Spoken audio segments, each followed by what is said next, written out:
It's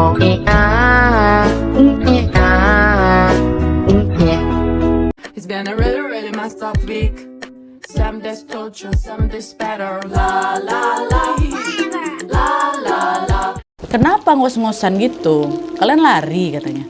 Iya pak, tadi kami sengaja lari soalnya pengen cepet sampai bawah pak, kata mereka. Mereka nggak bilang tuh kalau mereka lagi dikejar pocong kan. Pengen cepet sampai bawah atau karena dikejar pocong. Kata dia kayak gitu, kata si bapak kan. Ucapan itu langsung bikin Arum, Rama, sama si Budi terdiam lah. Kok tahu bapak nih? Dan seolah bisa membaca pikiran mereka, wak. Bapak tuh cuma senyum. Tahu lah.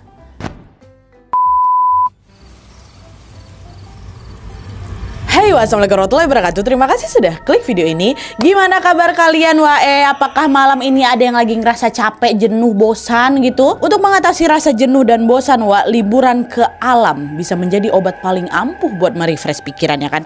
Contoh, aku sering tuh ngeliat ada orang yang mengisi waktu libur kerjanya dengan naik gunung. Awalnya aku mikir juga, kerja kan udah capek kenapa healingnya malah naik gunung? Bukannya naik gunung tuh jadi makin capek. Tapi setelah aku coba sendiri, aku jadi paham betul kalau naik gunung itu betulan bisa menjadi cara untuk nge-recharge diri lebih dalam lagi. Ada rasa puas, bangga, dan juga haru setiap kali berhasil sampai ke puncak. Ini mungkin yang pernah mendaki gunung juga merasakan hal yang sama ya. Tapi tentu akan lain ceritanya kalau perjalanan ke puncak gunung ini malah dipenuhi teror horor seperti yang dialami sama Wawa kita dan juga teman-temannya dalam kisah ini. Niatnya pengen healing ke gunung, tapi mereka ini malah dibuat ketakutan dengan berbagai teror mistis di sana. Bahkan pas mereka udah berhasil turun sekalipun, salah satu teman mereka tetap belum boleh pulang ke rumahnya karena kondisi dia yang masih tidak aman. Penasaran gimana kisah selengkapnya? Ini yang kalian tunggu-tunggu juga kan, ke HW Gunung? Jadi tanpa berlama-lama kita langsung masuk aja ke ceritanya ya. Check it out. Tapi tunggu sebentar, Sebelum aku masuk ke kisahnya, aku mau sampaikan satu informasi penting nih buat wawa-wawa kesayangan aku semua. Karena di sini aku pengen makin deket dan sharing lebih banyak dengan kalian. Aku mau mengundang kalian untuk bergabung di YouTube membership Nadia Omara. Dengan menjadi YouTube memberku setiap bulannya, kalian akan mendapatkan pertama, tambahan satu konten eksklusif dengan experience baru yang tidak biasa. Terus ada kalanya juga nih, konten eksklusif ini bisa menjadi tempat aku dan tim bisa lebih bebas berekspresi lagi, tanda kutip, dan juga menyampaikan informasi detail yang tidak bisa kami sampaikan di konten-konten biasanya. Dan selain itu kalian juga akan mendapatkan badges khusus di samping nama akun YouTube kalian. Dan juga nantinya kalian bisa saling komen dengan berbagai emoji khusus khas Nadia Omara Channel. Tapi ini nggak ada paksaan buat kalian yang mau-mau aja. Cara bergabungnya juga gampang sekali kalian tinggal langsung masuk ke halaman channel YouTube Nadia Omara, lalu klik tombol join atau gabung. Dan kalau sudah, kalian tinggal langsung melakukan pembayaran melalui dompet digital yang kalian punya. Udah selesai. Selamat bergabung dan selamat menikmati konten eksklusif dari kami di YouTube membership Nadia Omara. Kita tunggu kalian di room members only ya.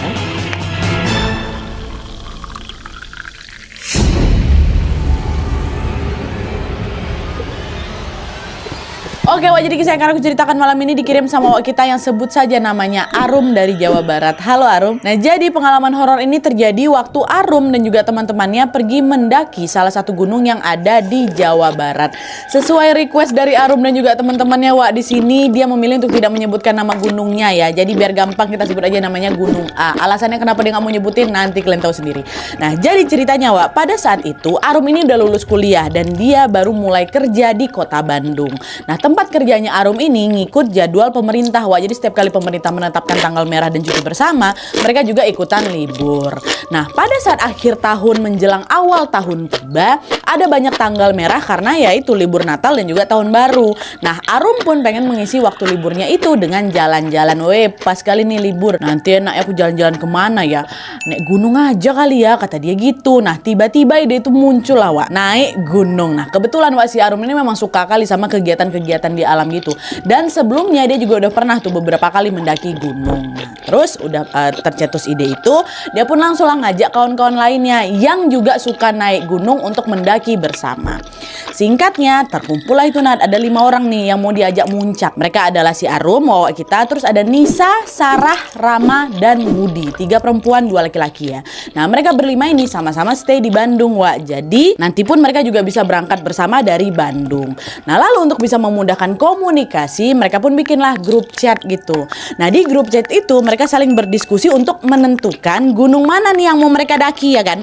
Dan pilihan yang terbanyak jatuh pada gunung Gunung A ini. Oke, sepakat ya kita akan muncak ke Gunung A, kata mereka di grup. Ya wes sepakat, kita mau berangkatnya kapan nih? Enaknya kapan gitu. Udahlah besok aja lah waktu hari Jumat malam. Setelah kita semua balik kerja, gimana? Jangan lupa ya segala perbekalan mulai disiapin dari sekarang, kata salah satu di antara mereka. Dah lah, Arum dan teman-temannya pun mulailah menyiapkan segala kebutuhan yang akan mereka bawa. Lalu, pas semua perlengkapan itu sudah siap, tiba-tiba si Rama kawannya ini ngirim screenshotan berita ke grup. Dia bilang, "Woi guys, udah tahu info ini belum?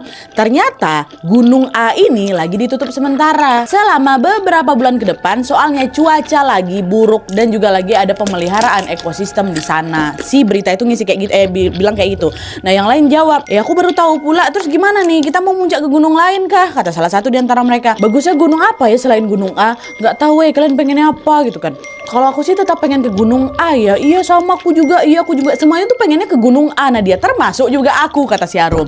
Nah, karena kebanyakan mereka itu tetap pengen muncak ke Gunung A, si Rama bilang lagi, "Ya udahlah Wak, kita terobos aja lewat jalur yang sering dipakai warga buat ke hutan. Kebetulan aku punya kawan asli orang sana. Dia hafal tuh jalur lain buat mendaki ke Gunung A," katanya. Nah, sayangnya Wak, di sini mereka berlima itu tidak mengindahkan aturan yang ada. Larangan yang ada nggak diindahin sama mereka. Usulan si Rama ini langsung malah disetujui sama si Arum dan kawan-kawan yang lain. Alhasil, sesuai rencana awal, mereka akan tetap mendaki Gunung A walaupun sudah ada larangan ya, dan berangkat tetap di rencana awal di hari Jumat malam. Nah, di hari keberangkatan itu mereka berlima kumpul di kosnya Budi. Lalu setelah memastikan semua keperluan dan juga perbekalan sudah di packing nih, mereka memulai perjalanan menuju ke desa terdekat dari titik awal pendakian. Jadi kan mereka ini mau mendaki lewat jalur yang ada di desa itu lah gitu kan Wak. Nah, sesampainya di situ mereka langsung disambut sama kawannya Rama yang namanya Danang. Si Danang inilah yang nantinya akan menemani pendakian mereka. Dia warga lokal situ. Dia inilah kawannya si Rama yang disuruh untuk nemenin mereka lewat jalur lain ya, si Danang ini. Nah, nyampe di rumah, Danang pun langsung mengajak mereka untuk istirahat sebentar di rumahnya.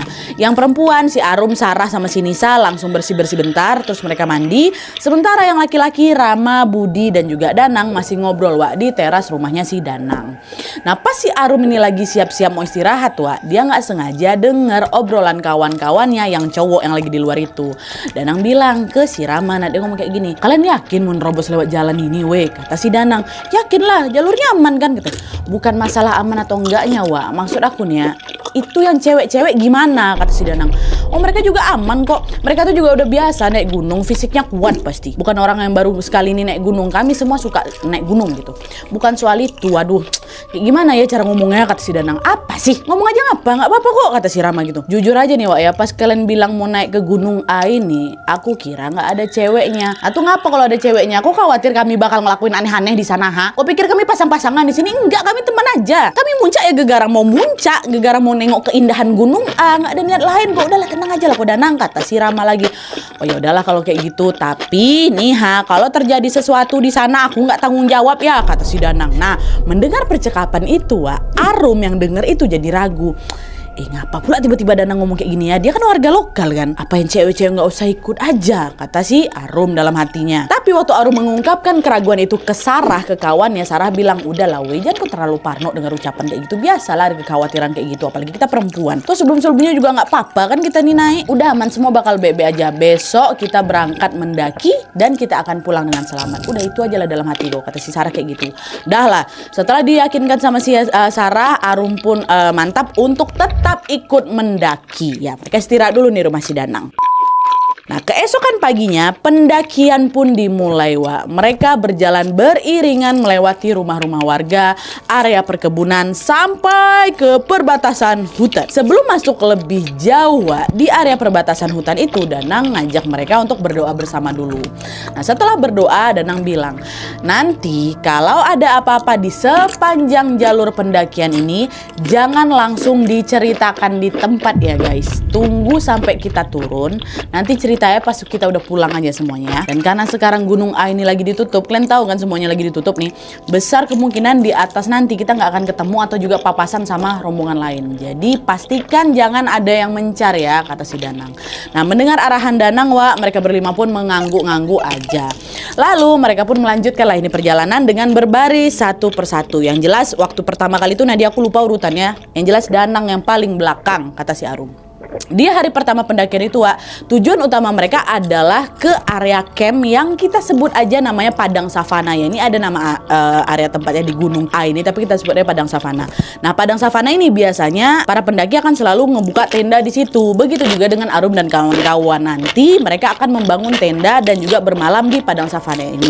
Dan waktu yang dibutuhkan untuk mencapai ke Padang Savana itu, Wak, kurang lebih 6-7 jam dari titik awal pendakian mereka. Nah, makanya mereka juga ngejar waktu nih biar bisa sampai ke Padang Savana itu sebelum langit gelap. Tapi, Wak, pas waktu udah menunjukkan pukul 4 sore, Padang Savana tuh ternyata masih belum nampak sama mereka, masih jauh. Nah, kami harus jalan sekitar 2-3 kilo lagi. Itu jam 4 tuh. Aturnya udah nyampe di jam-jam segitu, Wak. Nah, akhirnya biar tidak terlalu malam, Danang pun meminta mereka untuk cepatin dikit lah langkahnya gitu. Nah, karena di situ mereka jalannya cepet-cepet gitu kan, Wak, mengejar waktu nih. Rombongan mereka sempat kepisah gitu. Kepisah dua. Sarah, Rama sama si Nisa jalan duluan di depan, sementara Arum, si Wawa, Arum, Budi sama Danang jalan di belakang. Tapi masih satu jalur, cuma yang bertiga ini duluan gitu. Nah, waktu itu Arum ini lagi capek-capeknya, Wak. Jadi dia tuh nggak bisa jalan ngebut kali, makanya mungkin ketinggalan. Nah, dijagalah sama si kawan dia berdua ini. Nah, di tengah rasa capeknya itu, Arum tiba-tiba kepala ya sakit, Wak. Pusing kepala. Arum pun duduk sejenak sambil dia pegang kepala. Duduk, sakit kali kepala gue. Pusing kepala gue, kata si Arum kayak gitu kan. Nah, di waktu yang sama tiba-tiba entah kenapa Nadia, air mataku mengalir deras, menangis dia di situ. Aku nggak tahu kenapa tiba-tiba aku nangis, nah nangis aku di situ. Nah, ngeliat gelagat anehnya si Arum, Wak, dengan sigap si Danang langsung lah ngampirin si Arum, dipegang pundaknya. Arum, kok nggak apa-apa kan? Kok dengar suaraku kan? Kata si Danang kayak gitu kan. Nah, di situ sebenarnya Arum nih dengar panggilan si Danang, Wak. Tapi anehnya entah kenapa Nadia aku nggak bisa ngerespon sama sekali ucapan si Danang tuh. Dengar aku tapi ini aku ngapain nggak bisa? Kan ada Budi kan, Budi pun langsung datang ke si Arum, diusapnya lah wajah Arum, set, dan barulah dari situ aku bisa ngomong lagi. Danang nanya lah sama si Budi, Rum, aman kan Rum, kata gitu. Kok Danang pula nanya sama si Budi? Budi nanya ke si Arum, Rum aman kan Rum? Ya weh, aman aku aman. Insya Allah aman. Tadi aku kenapa ya, katanya. Nggak apa-apa, udah jangan dipikirin. Banyak-banyak berdoa ya selama di sini ya. Yuk kita lanjut lagi ke Buru Gelap, kata si Danang. Dah, mereka lanjutlah jalan lagi nih, Wak. Ya. Nah, di sepanjang perjalanan menuju ke Padang Savana itu, Wak, Danang terus ngajak si Arum ngobrol biar Arum ini nggak ngelamun lah gitu. Dan alhamdulillahnya mereka berenam berhasil sampai di Padang Savana dengan selamat.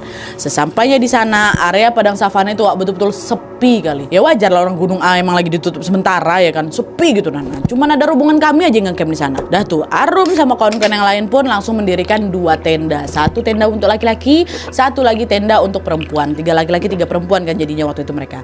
Nah, lalu setelah tenda itu berdiri, Wak, mereka mulai masak-masak nih untuk persiapan makan malam. Mereka menikmatilah malam itu dengan makan bareng, dengan bercanda-canda dan juga main Uno. Nah, saking serunya main tanpa sadar mereka ini ya kebawa suasana mungkin kan, ketawa lah kencang, ngakak kayak gitu. Si Danang negur, kecilin lah suaranya, takut ada yang keganggu, kata si Danang. Terus, Wak, sambil ketawa si Rama nyeletuk, alah paling putih sama pocong aja tuh yang keganggu, kata gitu. Jangan ngomong sembarangan kok ya, nanti ditampain betulan baru tahu rasa kok, kata si Danang. Wah, aman. Kunti udah nggak mempan, pocong juga udah jadi kawan kok sama aku. Kalau mereka datang ya udah aja dia main Uno sama tuh, udah aja dia masuk tenda sekalian, kata si Rama kayak gitu. Memang ngaco si Rama ini kan. Apa nggak kesal si Danang di situ dilempar kayak jeruk. Weh, kau ini sembarangan aja muncungmu ya. Ingat Ram, kau lagi di gunung nih, udahlah, gak usah main-main lagi, udah tidur aja lah, masuk ke tenda masing-masing. Besok kita mau daki puncak kata si Danang kayak gitu. Udahlah, mereka pun ngikut lah si Danang kan, masuklah ke tenda masing-masing. Perempuan masuk tenda perempuan, laki-laki masuk tenda laki-laki. Tapi pas mereka ini mau balik ke tenda masing-masing itu, di situ sebenarnya si Danang ini masih khawatir sama kondisi Wawa kita sama si Arum. Arum kan sempat tiba-tiba diem nangis tadi itu kan. Akhirnya Danang bilanglah ke cewek-cewek, "Weh, mohon maaf ini aku nggak ada maksud apa-apa. Maaf nih, kalian keberatan nggak kalau aku ikut tidur di tenda kalian? Aman kok, tenang kalian. Masing-masing kita kan tidur pakai sleeping bag kan. Aku juga nggak ada niat macam-macam kok. Aku cuman khawatir Arum kenapa-napa. Nanti kalau misalnya kami kebablasan tidur, kalian perempuan semua di situ, macam mana? Oh yaudah, nggak apa-apa. Aku juga takut pula kalau misalnya nggak ada yang jaga," kata salah satu di antara mereka. "Udah, aku tidurnya di tenda kami," kata si Arum juga kayak gitu.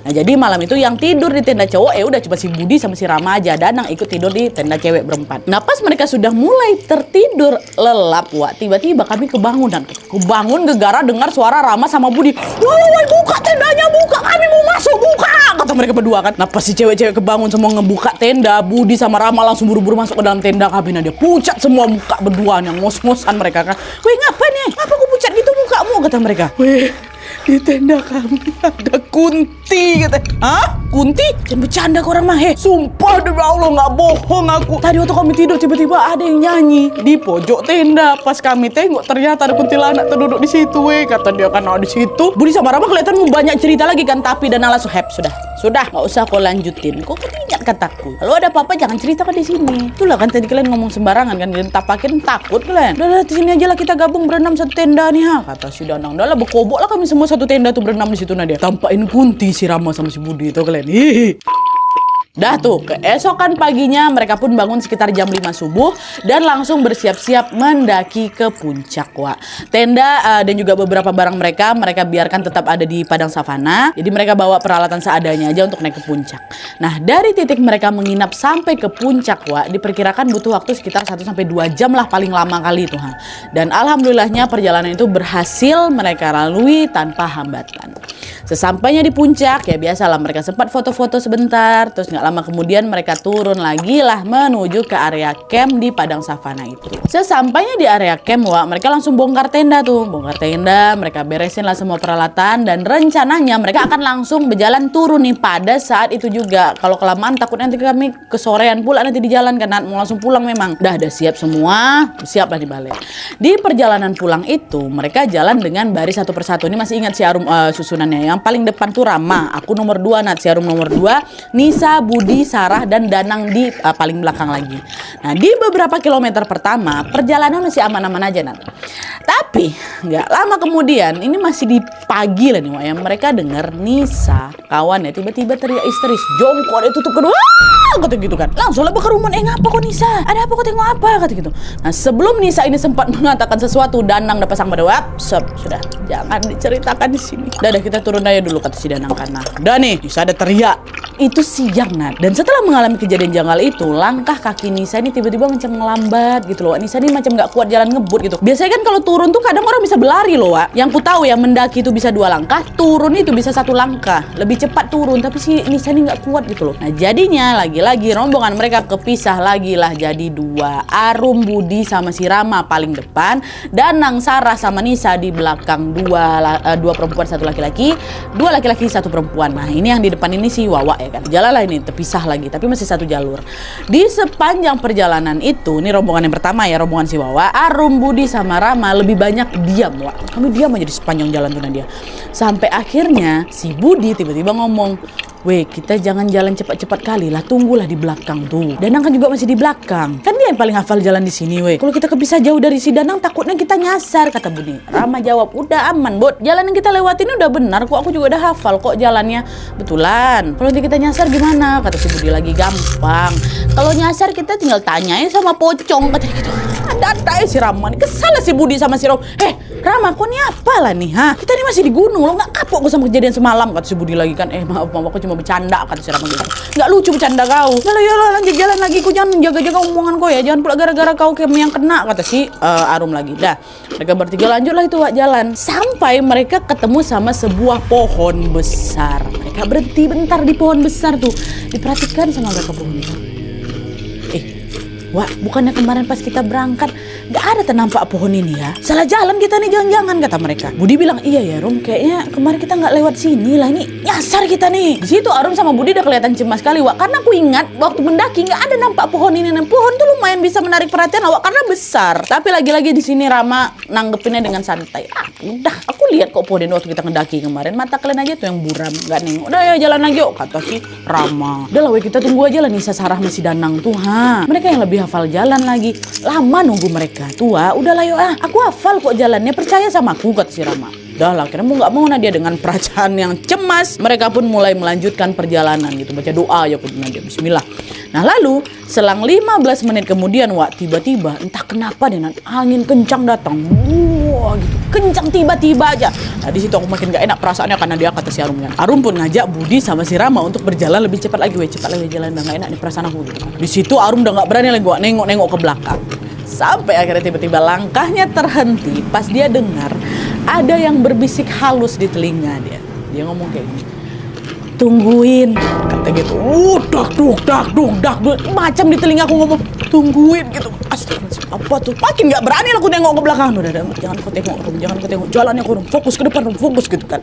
Tapi apesnya ternyata si Rama si kawannya ini sempat nengok ke belakang. Arum tuh juga nggak tahu apakah Rama ini mendengar suara itu apa enggak juga. Tapi yang jelas pas si Arum denger itu, si Rama langsung nengok ke belakang. Waktu dia nengok, tiba-tiba si Rama teriak, pocong! Kata, wah teriakan itu langsung bikin si Arum sama si Budi spontan noleh juga aja ke belakang dia. Betul. Di situ mereka melihat ada sosok pocong lagi berdiri di jalur yang tadi mereka lewati. Tegak pocong di situ, lari. Kata, lari secepat kilat mereka semua. Langsung mereka pergilah dari sadangkan. Wah, kami udah nggak peduli lagi waktu itu apapun yang depan kami, mau ada duri, mau ada batu, mau apapun kami latak, berlari lah itu mereka. Itu paniknya kami tuh Nadia. Rama yang tadi macam sok berani atau sok bagak kayak itu, udah nampak dia yang paling panik malah. Mereka lari entah berapa jauh mereka meninggalkan sosok pocong itu. Mereka baru berhenti setelah sampai di sebuah gubuk tua, Wak ya. Ada gubuk dekat situ Nadia. Nah di gubuk itu mereka lihat ada seorang bapak-bapak lagi duduk gitu sambil merokok, dan di depan dia ada macam tumpukan jerami. Nah Arum menduga mungkin bapak itu warga lokal sini yang lagi nyari rumput. Nah untuk memastikan hal itu Arum nanya ke dua kawannya nih, weh kalian tengok nggak bapak-bapak di depan tuh? Iya weh aku tengok. Oke, berarti alhamdulillah, berarti bapak tuh bukan hantu, bapak ini manusia. Orang dua-duanya tengok gitu kan. Mungkin bapak ini warga lokal sini mungkin, Wak. Berarti harusnya kita udah deket nih dari pemukiman warga, kata Arum. Iya ya Rum, kita coba tanya arah jalan aja ke bapak tuh yuk, katanya. Nah adalah tuh mereka bertiga pun langsung ngampirin si bapak-bapak itu. Masih ngos-ngosan tuh nampas kami kan, Pak permisi Pak, numpang lewat, kata gitu. Si bapak jawab, kalian kenapa kok ngos-ngosan, kata bapak. Oh nggak apa-apa Pak, nggak apa-apa katanya. Kalian dari mana, kata bapak tuh lagi. Dari atas Pak. Bukannya gunung lagi ditutup ya? Kenapa kalian nekat muncak? Kata si bapak ini. Oh iya Pak, soalnya udah terlanjur sampai sini. Jadi sayang kalau kami nggak lanjut naik Pak. Ya udah akhirnya kami naik pakai jalur lain. Kata mereka gitu kan. Aturan ya tetap aturan. Kalau memang nggak boleh naik, harusnya kalian jangan naik. Kata si bapak ini. Nah, aku tengok dari ekspresinya Wak, bapak tuh kesal kali. Ya macam kelihatan marah gitu loh. Terus di situ Arum, Rama sama Budi udah nggak berani banyak ngomong lagi tuh Wak. Nah terus tiba-tiba bapak itu bilang lagi, kenapa ngos-ngosan gitu? Kalian lari katanya. Iya Pak, tadi kami sengaja lari soalnya pengen cepet sampai bawah Pak, kata mereka. Mereka nggak bilang tuh kalau mereka lagi dikejar pocong kan. Pengen cepet sampai bawah atau karena dikejar pocong, kata dia kayak gitu. Kata si bapak kan, ucapan itu langsung bikin Arum, Rama sama si Budi terdiam lah. Kok tahu bapak nih? Dan seolah bisa membaca pikiran mereka, Wak. Bapak tuh cuma senyum. Tahu lah. Kan itu saya, kata dia. Astagfirullahaladzim. Setelah ngomong kayak gitu, Wak, si bapak deh ketawa dia terbahak-bahak. Dan di waktu yang bersamaan, wah angin datang lagi sampai daun-daun tuh dia bergugur tuh. Nampak daun tuh semua spontan. Weh udah nggak betul nih, kata Surama. Kabur, kata mereka. Berlari lagi kami sekejap mungkin. Itu kata bapak tuh, itu kan saya Nat, katanya. Astagfirullahaladzim. Wah tuh yang lari kedua ini dia makin ekstrim lagi lari kami. Udah betul-betul nggak nengok apa yang di depan, sampai berjatuh berkali-kali, berguling. Bahkan si Rama tuh nggak ada yang peduli. Penting lari menjauh dari tempat itu. Aku pun beberapa kali jatuh Nan. Udah nggak terpikir sama aku sakit. Yang penting aku mau kabur aja dari situ. Dan biar kau tahu dia Rama sama Budi nangis waktu berlari itu. Saking takutnya mereka. Cowok berdua nih nangis. Apalagi si Arum, aku udah menangis aja tuh. Dan nih, setelah berlari cukup jauh, Wak, mereka akhirnya sampai di tempat istirahat kemarin waktu mereka pertama kali naik ke Gunung A. Mereka tetap sempat istirahat di situ, baliknya istirahat di situ lagi. Mereka mulai ngerasa lega lah. Oh, alhamdulillah, berarti kami nggak nyasar nih, ya kan? Mereka pun berhenti di sana sebentar. Mereka istirahat, mereka minum dan mereka berdoa. Nah, lalu beberapa saat kemudian, Wak, mereka dengar ada suara teriakan Sarah, kawannya, teman satu rombongan yang di belakang tuh. Sarah bilang, Arum, Rama, Budi, kalian di situ, kata. Dan pas mereka nengok ke sumber suara, di situ mereka ngelihat betulan, wah, ada Sarah, Nisa sama si Danang. Akhirnya setelah sempat terpisah tuh Nadia, mereka bisa kumpul lagi lah kan. Wah, di situ aku macam dapat beasiswa, Nadia, rasanya haru, lega gitu loh. Aku kejar si Sarah, aku peluk dia kencang kali saking, wah, kira kita bersama lagi gitu. Ini Arum belum nggak sekitar nih. Waktu dia selesai meluk, baru si Arum nengok si Nisa, wah. Kenapa si Nisa? Di situ Arum ngelihat kondisi Nisa tuh udah macam lemas sekali, Nadia, macam nggak kuat berdiri. Digendong sama si Danang. Loh, Nisa, kok kenapa Nisa? Nisa kenapa weh? Kata gitu. Nisa noleh bentar, dia menatap ke si Arum kan, Wak. Lalu dengan sisa-sisa tenaga yang dia punya, Nisa cuman dia geleng-geleng aja gitu. Nanti aja aku cerita, kata dia kayak gitu kan. Nah, udah tuh gak lama kemudian Danang bilang, weh, situasinya udah bahaya nih, ayo kita harus cepat turun. Kenapa nih si Nisa nih, dalam hati si Arum kan. Nah, karena Nisa gak kuat jalan, Wak, akhirnya yang cowok-cowok inilah yang bergantian ngegendongin si Nisa. Dari Danang, Budi, habis Budi, Rama kayak gitu.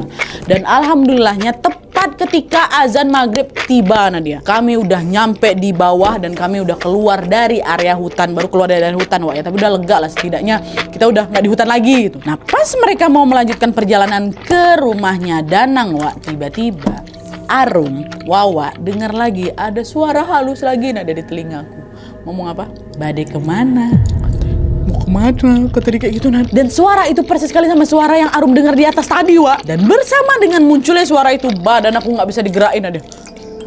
Ngapa nih? Untungnya Danang sadar nih gelagat si Arum ada nggak biasa, ya kan. Danang langsung ngampirin si Arum sambil dia baca doa-doa. Danang cuma ngomong kayak ini, jangan ganggu lagi ya, kami mau pulang, katanya. Nah, nggak lama kemudian tubuh Arum akhirnya bisa digerakin lagi, Wak. Dalam mereka pun segeralah tuh berjalan pergi menuju ke rumahnya Danang. Sempat nge-freeze aku di situ, dan dia terdengar lagi, badai kemana? Kata dia kayak gitu, ya Allah. Nah, sesampainya di rumah si Danang, Wak, mereka disambut oleh orang tua Danang, bapak dan ibunya si Danang. Lalu yang perempuan, Arum, Sarah sama si Nisa disuruh untuk bersih-bersih dan beristirahat. Sementara yang laki-laki, Rama, Budi dan Danang langsung dipanggil sama bapaknya Danang. Kumpul kalian di depan, kata si bapak. Arum nggak tahu pasti apa yang terjadi sama mereka, Wak, ya, tapi yang jelas dari jendela dia melihat bapaknya Danang itu marah kali, Nadia. Dan yang paling bapak Danang marahi adalah anaknya, si Danang. Nah, Arum menduga bapak ini marah gegara bapak tahu mereka nekat daki gunung A, pas gunung itu lagi ditutup. Waktu mereka berangkat, bapak tuh lagi nggak ada di rumah, Wak. Makanya bebas aja mereka pergi gitu kan. Setelah bapak tahu, wah, itulah makanya marah kali bapak si Danang tuh, Nadia. Udahlah, kalian langgar aturan, sekarang kalian malah lewat jalur ilegal yang bukan termasuk jalur resmi pendakian. Nah, usut punya usut, katanya dulu ada orang pintar di desa itu yang dianggap macam sesepuh gitu lah, Wak, sama warga sekitar. Nah, lalu pas si orang pintar ini meninggal dunia, jasadnya dimakamkanlah di area hutan Gunung A itu. Dan jalur yang mereka lewati, si Danang kawan-kawan ini lewati pas mendaki Gunung A ini, itu adalah jalur menuju ke makam sesepuh itu. Di kalangan masyarakat sekitar, Wak, jalur itu terkenal mistis dan angker kali. Mungkin ini juga lah salah satu alasan kenapa kami diteror selama perjalanan tuh, Nat. Tapi terlepas dari berbagai gangguan yang meneror mereka selama pendakian, Wak, setidaknya aku agak cukup lega lah, Nat, katanya, gegara kami bisa pulang dengan selamat. Tapi sayangnya ada satu orang di antara mereka yang urusannya belum selesai, Wak. Siapa? Nisa. Tadi pas rombongan ini bersatu lagi kan, Nisa ini kondisinya lemas sekali kan, sampai nggak bisa gerak dia. Nah, Arum yakin Nisa ini pasti mengalami sesuatu pas mereka masih di atas gunung. Tapi dia belum sempat nanya banyak lagi sama si Nisa. Kan tadi dia bilang, nanti aku jelasin aja di bawah gitu. Belum sempat nanya ke si Nisa waktu di bawah. Kenapa? Gegara satu, kami capek, Nadia. Dan saat itu juga kami ngerasa kewalahan gegara Nisa nih belum sempat cerita. Dia tiba-tiba kesurupan. Terus dia juga ngeluarin kata-kata cacian-cacian gitu. Bodoh kalian semua, bodoh. Pokoknya kayak gitu-gitu lah, kata-kata kasar yang keluarin sama si Nisa nih, Wak. Nah, ngelihat kondisi Nisa yang kesurupan, Danang pun langsung mengungsikan Arum sama si Sarah ke rumah tantenya. Sedangkan teman-teman yang cowoknya dan juga orang tuanya Danang, ibu mama bapaknya tetap stay di rumahnya si Danang untuk menjaga si Nisa. Setelah itu, Arum nggak tahu apa-apa lagi soal keadaan Nisa di hari itu, Wak. Sampai akhirnya keesokan harinya pas mereka mau balik ke Bandung, ternyata Nisa masih belum boleh pulang, Wak. Alasan kenapa? Karena Nisa ini masih sering kesurupan dan bahaya kalau misalnya Nisa dibiarkan pulang dalam keadaan seperti itu gitu loh. Macam belum bersih jangan dipulangin dulu. Keluarga Danang bilang, "Udah biar aja Nisa di sini dulu sampai keadaannya pulih. Kalian pulang duluan aja nggak apa-apa. Udah kalian nggak usah khawatir, semua akan baik-baik aja di sini. Nisa bakal kami jaga," kata si bapak sama ibunya si Danang. Udahlah tuh akhirnya mau kayak gimana lagi kan? Nisa ya juga setuju. Akhirnya Arum, Sarah, Rama dan Budi pun baliklah ke Bandung tanpa Nisa. Lalu 3 hari kemudian barulah mereka dapat kabar kalau Nisa ini sudah pulih seperti semula dan boleh pulang. Pihak keluarga Nisa langsung yang jemput Nisa ke sana gitu loh. Dah balik sih Nisa, setelah 3 hari harus dibersihkan dulu tuh sana. Oke, jadi itu tadi pengalaman horor dialami sama Arum dan teman-temannya pada saat mendaki Gunung A. Buat kalian yang penasaran apa sebenarnya terjadi sama si Nisa Nadia sewaktu di gunung itu, kami juga sudah menanyakan hal itu sama si Arum, Wak. Tapi ternyata Arum juga nggak tahu pasti apa yang terjadi sama si Nisa. Karena setelah pulang dari situ, Nisa tuh kayak udah tutup mulut, dia nggak mau menceritakan apapun. Entah apa alasannya, tapi kami juga kan nggak bisa nekan dia kan. Tapi berdasarkan cerita dari si Sarah, Wak, Sarah yang ikut rombongan Nisa sama si Danang itu, katanya di sepanjang perjalanan pas mereka turun gunung itu, Nisa ini sering kali kesurupan. Jadi Nisa tuh kesurupan nggak cuma di rumah Danang, Wak. Waktu mereka itu turun udah kesurupan di situ dan katanya ada sosok yang lagi nempel ke tubuhnya si Nisa. Terus beberapa minggu setelah mereka mendaki Gunung A ini, Arum dapat info kalau juga katanya ada pendaki lain yang tersesat di sana. Cuman yang jelas Arum membagikan kisah ini ke kita semua untuk menjadi reminder supaya kita selalu menjaga sikap dimanapun kita berada, Wak, kata si Arum kayak gitu. Dan juga ini sih, aduh sedih sih. Sebelum aku menutup videonya, aku mau mengajak kalian sejenak untuk mengirimkan doa untuk Danang. Karena berdasarkan info dari Arum, sekarang Danang sudah berpulang ke rahmatullah, Wak. Kita kirim Al-Fatihah ya, semoga almarhum mendapatkan tempat terbaik di sisi Allah Subhanahu wa taala. Amin ya robbal alamin. Oke, Wak, jadi sekian dulu videonya. Terima kasih banyak yang sudah menonton. Kalau kalian suka video ini, klik like-nya. Jangan lupa komen bawah untuk ide dan saran-saran untuk selanjutnya. Jangan lupa nyalain notifikasi ya supaya kalian tahu kalau aku upload video baru. And as always, jangan lupa untuk klik tombol subscribe supaya kalian sama-sama tahu informasi menarik dan menegangkan dari channel aku. See you next video, Wak. Bye.